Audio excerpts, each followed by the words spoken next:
It was just 2 days before Jerry Martin's 4th birthday when tragedy struck. On that fateful day on July 9th, 1945, a mysterious woman approached Jerry and his older brother Tom, who was 6, and lured Jerry away with her. For years, the boy remained missing, and his family eventually accepted the worst. But after 74 years, a very shocking revelation emerged from an entirely unexpected source. How did this revelation come to light after so long? Why did it take 74 years? Let's unravel the mystery together. And today, we're talking about a 74-year-old missing child cold case that was finally solved. But first, if you haven't subscribed to our channel by now, please consider hitting the subscribe and like buttons. Let's dive into the mystery without further ado. Today's case takes us to Manhattan, one of the 5 boroughs of New York City and the one with the highest population density of them all. The Hudson, East River, and Harlem rivers encircle Manhattan Island, which marks the majority of the area. It is the core of the Big Apple, one of the biggest commercial, financial, and cultural areas in the world. The Empire State Building, Times Square, and Broadway are some of its most recognizable landmarks. Manhattan has been described as the cultural, financial, media, and entertainment capital of the world and holds the United Nations headquarters. The majority of the world's art auctions are held at various art galleries and auction houses in Manhattan, which also acts as the hub of the international art market. It is in this bustling metropolis that our story begins today. July 9th, 1945 was a warm summer day, and 2 young brothers, Tom and Jerry, were riding their bikes together near their home in Manhattan. As they were pedaling along, a mysterious woman approached them and offered them some candy. While Tom was hesitant and refused the offer, his younger brother Jerry couldn't resist the temptation and eagerly accepted the treat. The woman then took Jerry by the hand and promised Tom that they would return shortly. However, as the hours ticked by, there was no sign of the woman or Jerry. Tom freaked out and ran to inform his parents that his little brother had been kidnapped. Their parents became increasingly worried and contacted the authorities, launching a frantic search for their missing son. Despite extensive efforts, Jerry was never found, and his disappearance remained a mystery that haunted Tom and his family for the rest of their lives. The pain of losing a child in such a sudden and traumatic way was unimaginable, and the Martin family was forever scarred by this tragic event. Harold Martin and Nancy Martin were the parents of the 2 boys, Tom and Jerry Martin. Unfortunately, the couple had already separated at the time when Jerry disappeared, leaving the family shattered and distressed. Adding to the complexity of the situation, Harold had remarried and had a 1-year-old daughter named Mary, which created further suspicion around Jerry's disappearance.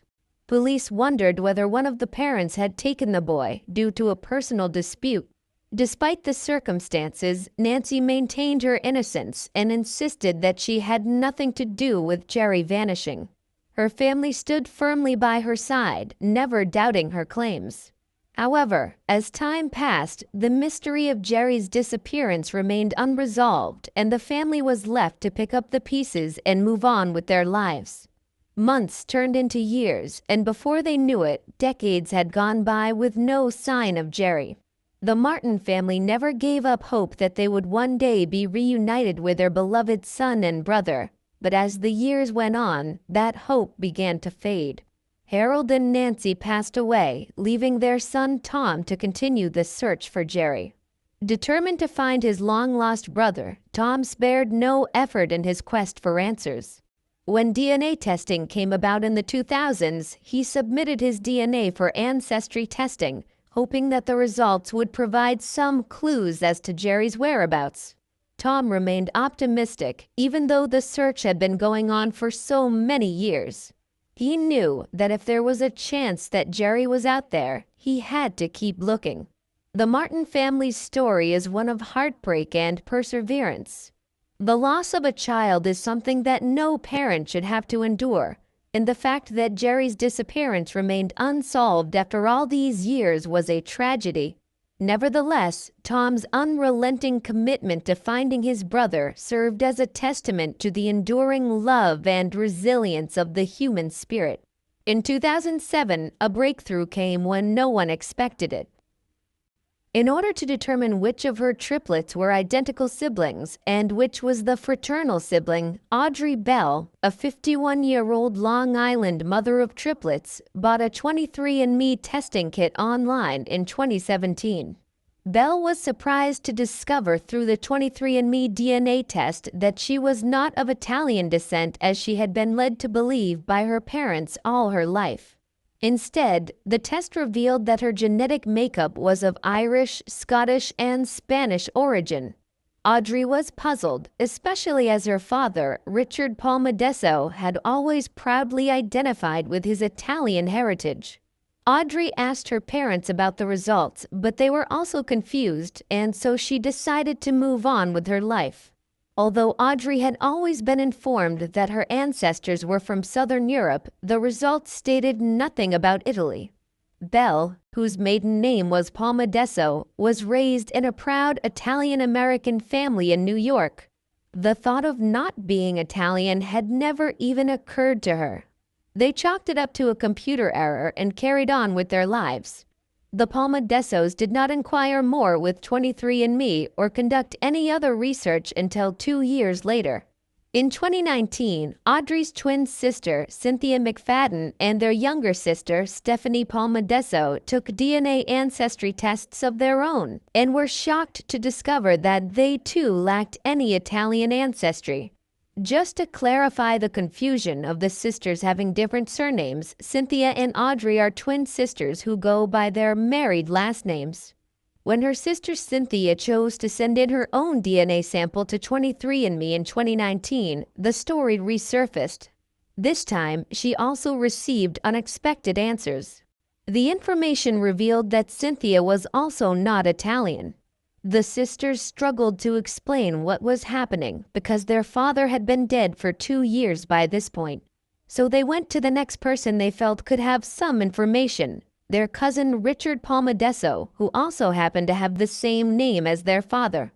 The test's findings were essentially a surprise. Richard revealed to Cynthia and Audrey that while they were both linked to one another, the remainder of the Palmadesso family was not even remotely related to them. Cynthia, in contrast to Audrey, had made the choice to allow 23andMe to reveal any genetic relative relationships in their database, which essentially shows someone if there were any other DNA profiles in their database matching with the person's results. She was shocked when a man named Tom Martin appeared as a match for her, and it showed that the twins both shared 22% of their DNA with him, making Tom either their grandfather or uncle. Yet this was also puzzling given that none of the Palmadessos had even spoken to Tom Martin.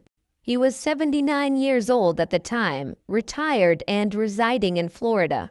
He supposedly put in his own DNA to solve the kidnapping of his brother Jerry, and as luck would have it, it was the key. They later decided to personally reach out to Tom through 23andMe and speak with him.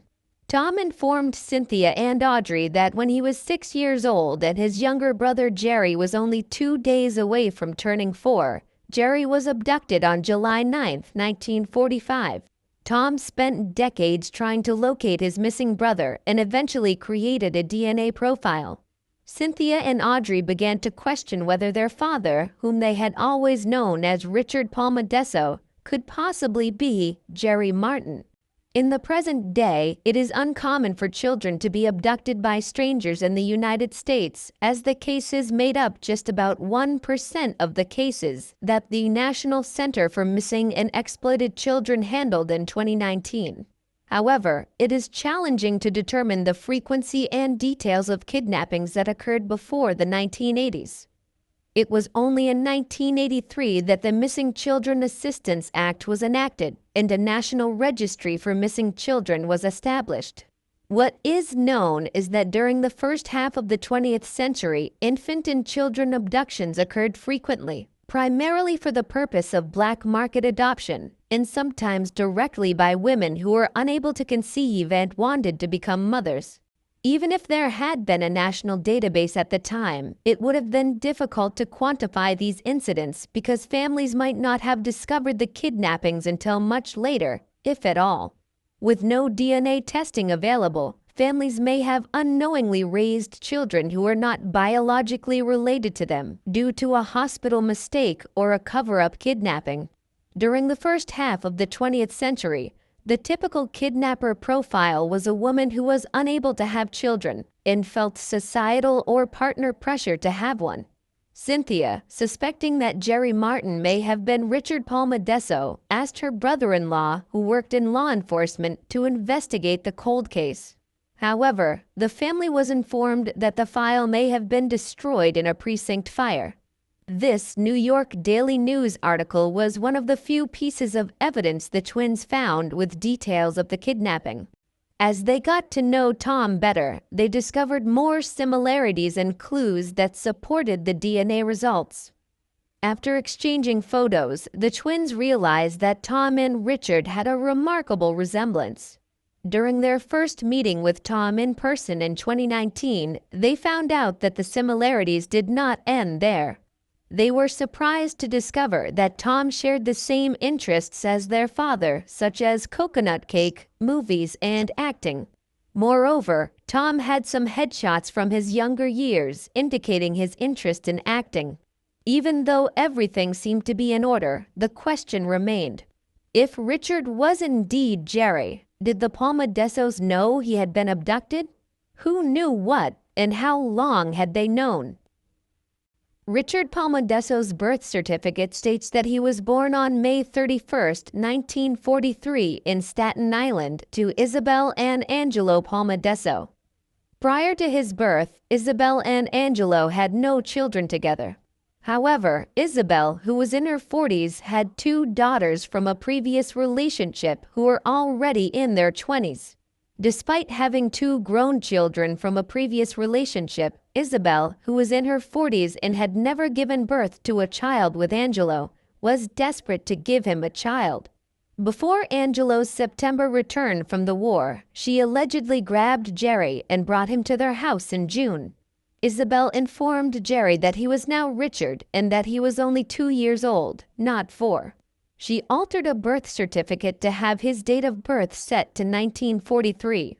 Please keep in mind that this whole narrative has been theorized, and it is best to take it with a grain of salt. Although this was a startling revelation to the sisters during their meeting with Tom Martin, Richard Palmadesso, their father's cousin, thought it was nothing new. He asserted that Richard, their father, was the only member of the Palmadesso family who was uninformed that their father was not a blood connection. The rest of the family understood the truth, according to him. Richard explained to the sisters how their father was shunned by Isabel as a youngster and prevented from speaking at the dinner table. Their father therefore developed anxiety, which he carried into adulthood. None of his family members, including Angelo, who passed away when their father was 26 years old, made an effort to stay in touch when he finished school and moved away. Richard's daughters had a theory that Isabel, Angelo's wife, may have become pregnant with a child just before Angelo left for World War II, and possibly had a miscarriage or lied to Angelo about being pregnant. With Angelo's return in sight after the Nazi surrender, they speculated whether Isabel felt the need to produce a 2-year-old son for him, and whether she decided to kidnap Jerry for that purpose. It was suggested by the sisters that Isabel may have kidnapped a child to raise as her own, but they were unable to prove their theory. According to this theory, Isabel's actions were not typical of cases where women kidnap infants to make their husbands believe the child is theirs. What made this situation even more puzzling was how Jerry would have been explained, especially if he had been taken directly to the Palmadessos' home after the abduction. He would have been given a new name and parents and told that he was now 2 years old instead of 4. Tom, his wife Mary, Audrey, and Cynthia communicate often on Facebook, text messages, and the phone today. The sisters share cherished memories of their father with Tom and Mary as they celebrate each other's big occasions for the time being remotely. Mary gave Tom framed photos of the sisters' visit in Florida earlier this year. He never had any children of his own, so she gave them to him on Father's Day. Even so, Audrey and Cynthia are saddened to learn that their father was abducted because he lost out on having siblings with whom he may have formed a close relationship. Even though there are still a lot of unresolved concerns, the women now have a better understanding of their father thanks to learning about his kidnapping. They remember him as being compassionate, witty, and playful, but also struggling with bipolar disorder and persistent anxiety. The twins were never able to understand the distance that existed between him and his family. Now, it all makes sense as to why the majority of the Palmadesso family had lost touch with Richard and had taken either no action or very little initiative to get to know his wife and kids. Audrey says that Tom appears to have gained some closure as well. She explains that he becomes upset about the fact that they couldn't find each other in time to meet again, but is pleased to know that her father had a family who loved and cared for him. She adds that Tom is convinced that her dad is now reunited with his biological parents. What were your thoughts on this unexpected discovery? Thanks to DNA testing, now a brother's soul is finally at peace. Please leave your thoughts in the comments section below. And please don't forget to like, share, and subscribe. Until then, stay safe.